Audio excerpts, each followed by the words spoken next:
Katkelma Maria Käholen novellista Ruusun nuppuni kaikkeni. Ilmestynyt antologiassa Ruumiittomat, suomalaisia aavenovelleja.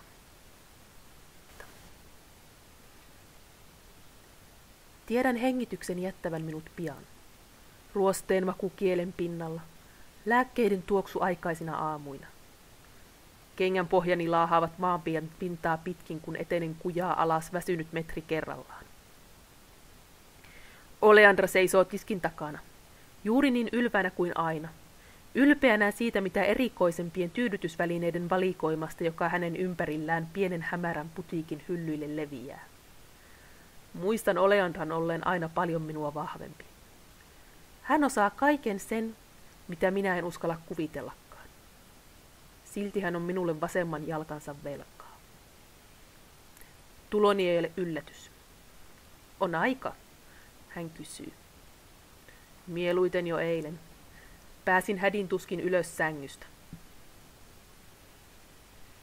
Nojaan tiskiin ja annan hengitykseni tasaantua. Melamiinilevy narahtaa säälivästi.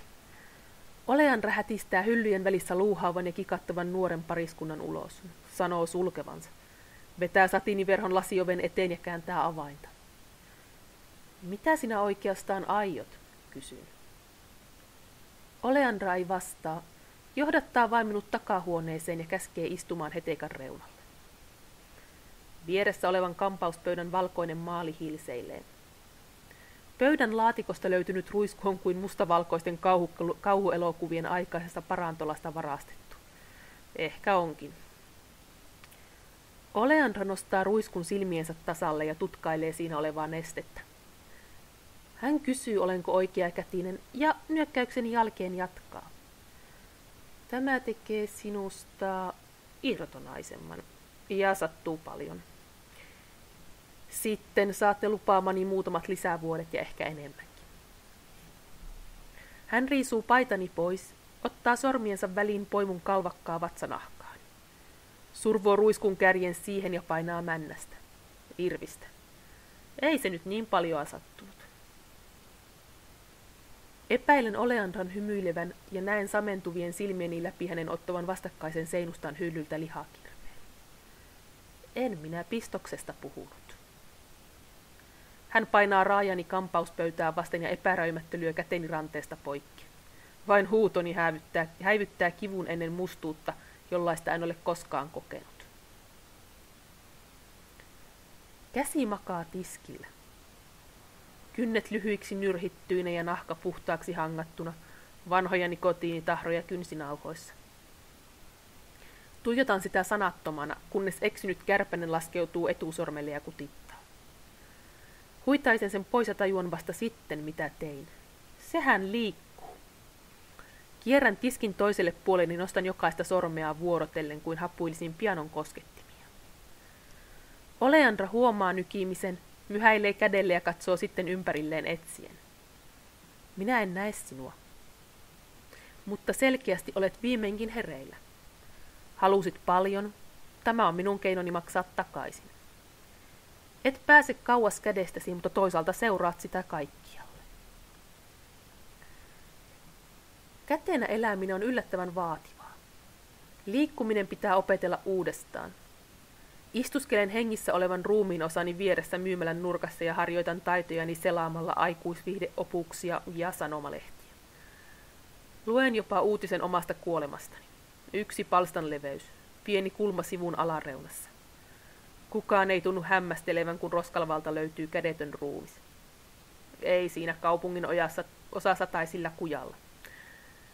Vanhat kumppanini istuvat 2 kadunkulman päässä kapakassa savun keskellä ja nostavat minulle maljana. Ihan vain siitä ilosta, etteivät itse ole vielä päätyneet lojumaan kädettöminä ja tessäkkien sekaan. Tapaus päätyy poliisin arkistokaapin ylimmälle hyllylle pölyyntymään. Välien selvittelyjä he sanovat ja juovat sitten 4. kupillisen kahvia. Tärisen naurustani, vaikken kuule sitä itsekään. Muutama lisävuosi. Kyllä, ja ehkä enemmänkin. Oleandra asettelee käden tiputtaman lehden takaisin hyllyyn ja mutisee itsekseen jotain sopivasta naisesta. Mutten siltikään tiedä, mitä hän on suunnitellut käteeni menoksi. Suunnitelma selviää päivänä, jona iltapäivähorroksestani minut herättää ovelta kantautuva jäinen ilmavirta. Se kulkee pitkin kivilattia ja saa karvat pystyyn. Naisella on punaiset saappaat. Sellaiset, joiden kantajista kuiskaillaan selän takana. Nainen kiertää hyllyjen välissä ja näpeltää vähän kaikkea. Minun katseeni kiertää vaaksa vaaksalta ylöspäin. Hameenhelmareiden puolivälissä. Kimaltava vyö. Vaalea suortuva, joka laskeutuu olkapäälle. Tekoturkis kaulus. Hiivin Oleandran luo ja nykäisen häntä lahkeesta. Oleandra kumartuu ja nostaa käden kassakoneen viereen. Vai että tuollaisia naisia sitä katsellaan. Juuri tuollaisia. Naputan kärsimättömänä pöydän pintaa etusormella. Voisi siis olla uuden elämän aika. Nainen ilmestyy tiskin eteen ja kertoo etsivänsä jotain. Ääni on käheä ja hento, kuin yökerhojen valttikortti ja pikkutyttö samassa. Itsellenne vai lahjaksi? Oleandra kysyy. Itselleni. Tuollaisia minulla on jo, nainen sanoo ja osoittaa hyllyväliä, jonka vaalean violetit tuotteet ovat suoraan japanilaisten likaista mielikuvituksesta syntyneitä. Mutta kaipaisin jotain aivan erilaista. Illat ovat pitkiä, yksinäisiä. Siinä eivät kynttilät auta.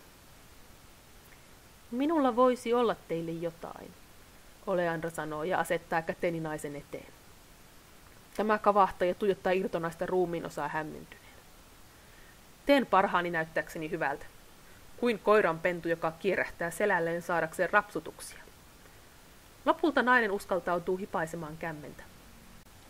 Se on miehen käsi, eikö olekin? Olisikohan siitä iloksi? Miehistä ei koskaan tiedä. Kokemusta sillä kyllä lienee, ja olen varma, että se olisi ilolla opettelemassa kaikkea, minkä vain suvaitsette opettaa. Nainen nyökkää hitaasti. Painaa leukansa miltei rintaa vasten. Oleandra kertoo hintani, ja minä olen pökertyä ajatuksesta. Elävänä ei kukaan olisi minusta noin paljoa maksanut saadakseen kumppanikseen. Nainen laittaa luottokorttinsa tiskille. Ehdin lukea siitä nimen. Hauska tutustua, Beata. Me tulemme varmasti hyvin toimeen keskenämme.